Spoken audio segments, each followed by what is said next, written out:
Good morning बच्चों।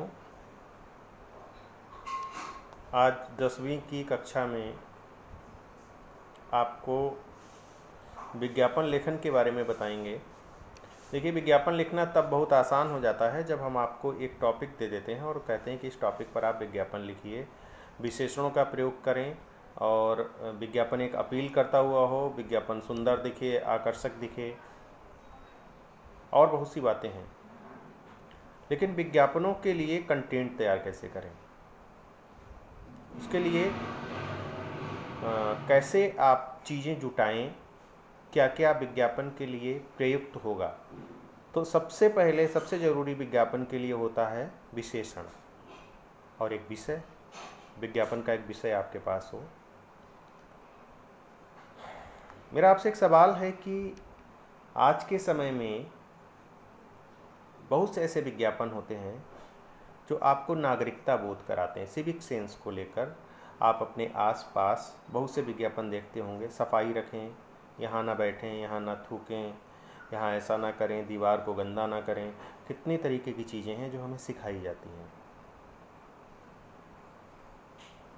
कितने तरीके की ऐसी चीज़ें हैं जो हमारे जीवन के लिए ज़रूरी हैं, लेकिन हमारी सरकार इसके लिए कोशिश करती है कि वो इन चीज़ों के प्रति आपको जागरूक कर सके।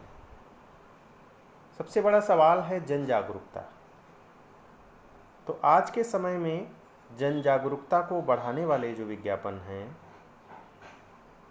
उनको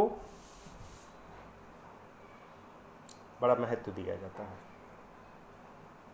जैसे अब आप इधर एक महामारी से जब गुजरे हैं तो आपने देखा होगा कि जगह जगह आपको कोरोना से जागरूक करने को लेकर विज्ञापन मिलेंगे, टेलीफोन से लगाकर डिजिटल, व्हाट्सएप, ईमेल और इसके अलावा दीवारों पर, सार्वजनिक जगहों पर, बस स्टैंड पर, रेलवे, स्कूल, कई जगह आपको ऐसे विज्ञापन मिल जाएंगे। प्राइवेट निजी स्थानों पर भी लोगों ने लगाए हैं जागरूकता को लेकर कि भाई ऐसा करें, ऐसा ना करें, भीड़ भाड़ में ना जाएं, हाथ धोएं और बहुत सी चीज़ें ऐसी हैं।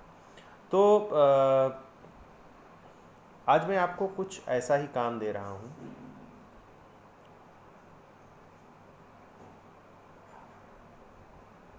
इसमें आपको जन जागरूकता से जुड़े हुए 5 विषय तैयार करने हैं खुद से। जैसे मैं आपको एक उदाहरण दे देता हूँ। एक सबसे बड़ा उदाहरण है, जब हमारे देश में सर्व शिक्षा अभियान आया था तो एक नारा आया था, सब पढ़ें सब बढ़ें, सभी तभी बढ़ेंगे जब पढ़ेंगे। तो पढ़ना कितना ज़रूरी है हमारे लिए, आपके लिए। एक अभियान चला था जिसमें हर बच्चे के लिए शिक्षा सुनिश्चित की गई थी, उसको स्कूल तक लाया जाए।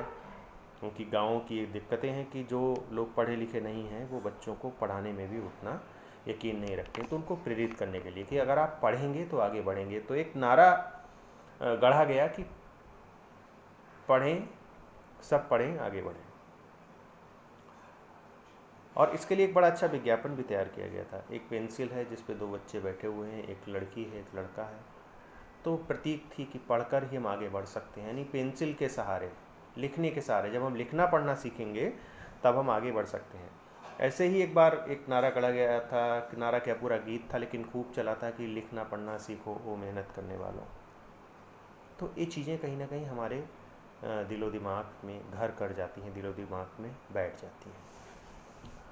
जैसे सफाई सिर्फ देश का किसी प्रधानमंत्री का मुद्दा नहीं है, उनका नारा नहीं है, ये हम सभी के लिए ज़रूरी है। लेकिन फिर भी हम लोग आज तक ये नहीं जान पाए हैं कि हमें कहाँ साफ़ रखना चाहिए, कूड़ा कहाँ फेंकना चाहिए, कैसे अपने आसपास की जगहों को साफ़ रखें।